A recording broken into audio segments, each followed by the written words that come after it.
बिहार में चुनाव परिणाम आने में अब 24 घंटे से भी कम का समय है। चुनाव के बाद अब हर ओर एग्जिट पोल की चर्चा हो रही है। अधिकांश पोल में बिहार में महागठबंधन की सरकार बनते दिखाई गई है। कई सर्वे तो आरजेडी, कांग्रेस और वामपंथी दलों के गठबंधन को 180 सीटें तक दे रहे हैं। ऐसे में एक सर्वे ऐसा भी है जो बिहार में एक बार फिर नीतीश सरकार की वापसी दिख रहा है। यह सर्वे खास इसलिए है क्योंकि ये किसी व्यावसायिक रूप से प्रतिस्पर्धी चैनल या संगठन ने नहीं किया, बल्कि दिल्ली विश्वविद्यालय के ही कुछ अकादमिक रुचि के अध्येताओं और रिसर्च स्कॉलरों ने किया है। दिल्ली विश्वविद्यालय के राजनीति विज्ञान विभाग और डेवलपिंग कंट्री रिसर्च सेंटर यानी विकासशील राज्य शोध केंद्र के संयुक्त सर्वे में बिहार के विधानसभा चुनाव में एनडीए की सरकार बनने का लगाया गया है। सर्वे के अनुसार एनडीए को कुल 44.95% मत मिलने की संभावना है, जबकि 129 सीटें इसके खाते में आ सकती हैं। वहीं महागठबंधन को 106 सीटें मिलने की संभावना है, जबकि इसे 38.04% मत मिलने की संभावना है।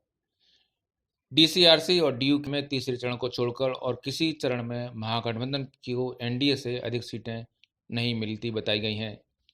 फेज के अंदर ऐसा प्रतीत होता है कि हमारे सैंपल्स के आंकड़ों से कि महागठबंधन आरजेडी और कांग्रेस का जो महागठबंधन है, इसमें हमें 40 सीटें उनके पास जाती नजर आ रही। तीसरा फेज ऐसा है जहां पर एनडीए गठबंधन को कम सीटें अपेक्षाकृत मिल रही हैं। ड्यू द्वारा यह सर्वे एक योजनाबद्ध, वैज्ञानिक और स्वदेशात्मक ऑनलाइन इंटरेक्शन के जरिए किया गया। डीसीआरसी समीक्षा की श्रृंखला में यह केंद्र द्वारा संपन्न चौथा बृहद चुनावी सर्वेक्षण है। अपने इस खास मेथड के आधार पर किए गए सर्वेक्षण में केंद्र ने बिहार में संपन्न हुए विधानसभा चुनाव में राष्ट्रीय जनतांत्रिक गठबंधन की जीत का अनुमान लगाया है। ओवरऑल अगर टैली देखें तो 243 विधानसभा क्षेत्रों में भाजपा और उसके एनडीए गठबंधन को, जेडीयू भाजपा को 129 सीटें मिल रही हैं। महागठबंधन अर्थात कांग्रेस और आरजेडी गठबंधन को 106 सीटें, लोक जनशक्ति पार्टी को 3 और इंडिपेंडेंट एंड अदर्स को 5 सीटें मिलती हुई प्रतीत हो रही हैं। विकासशील राज्य शोध केंद्र के निदेशक प्रोफेसर सुनील कुमार चौधरी ने बताया कि चुनावी परिणाम का यह रुझान 28 अक्टूबर से 7 नवंबर 2020 के दौरान बिहार की सभी 243 विधानसभाओं के लगभग 9,044 मतदाताओं के मत बिहार पर अध्ययन के आधार पर किया गया है। इस सर्वेक्षण में दिल्ली विश्वविद्यालय के राजनीति विज्ञान विभाग के लगभग 200 विद्यार्थियों और शोधार्थियों द्वारा 6 समन्वयकों के निर्देशन में ऑनलाइन प्रश्नावली के माध्यम से चुनाव के तीनों चरणों में मतदाताओं के मत व्यवहार से संबंधित विस्तृत आंकड़ों का संकलन किया गया। इस सर्वेक्षण में बिहार के विभिन्न विश्वविद्यालयों में कार्यरत शिक्षकों, विद्यार्थियों और शोधार्थियों ने भी भाग लिया। सर्वे के मुताबिक राष्ट्रीय जनतांत्रिक गठबंधन 44.95% मतों के साथ 129 सीटें जीतने में सफल होगी। वहीं महागठबंधन को 38.04% मतों के साथ 106 सीटों पर संतोष करना पड़ सकता है। लोजपा यानी लोकतांत्रिक जनशक्ति पार्टी को 8.71% मतों के साथ महज 3 सीट मिलने का अनुमान है।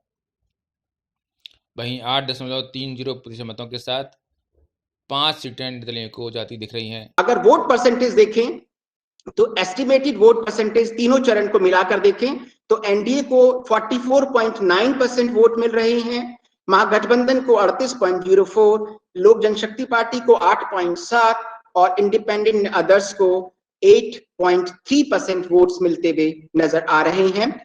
इस सर्वे के मुताबिक नीतीश कुमार अभी भी बिहार के मुख्यमंत्री पद के लिए सर्वाधिक पसंदीदा नेता बने हुए हैं। अगर तेजस्वी यादव की बात करें तो उन्हें 35.27% लोगों ने मुख्यमंत्री के रूप में प्राथमिकता दी है।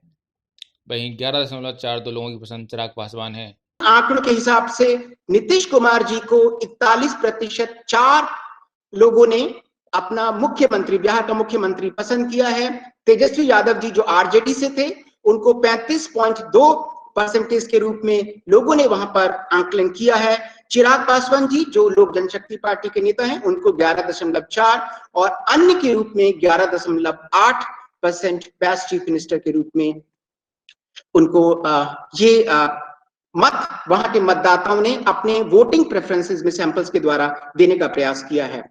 इस तरह इस सर्वे में स्पष्ट रूप से एनडीए को पूर्ण बहुमत मिलते दिख रहा है। एनडीए के मुख्यमंत्री पद के उम्मीदवार नीतीश कुमार की लोकप्रियता बनी हुई है और एनडीए को सर्वाधिक वोटों के साथ सर्वाधिक सीटें भी प्राप्त हो रही हैं। ब्यूरो रिपोर्ट, पत्रिका टीवी।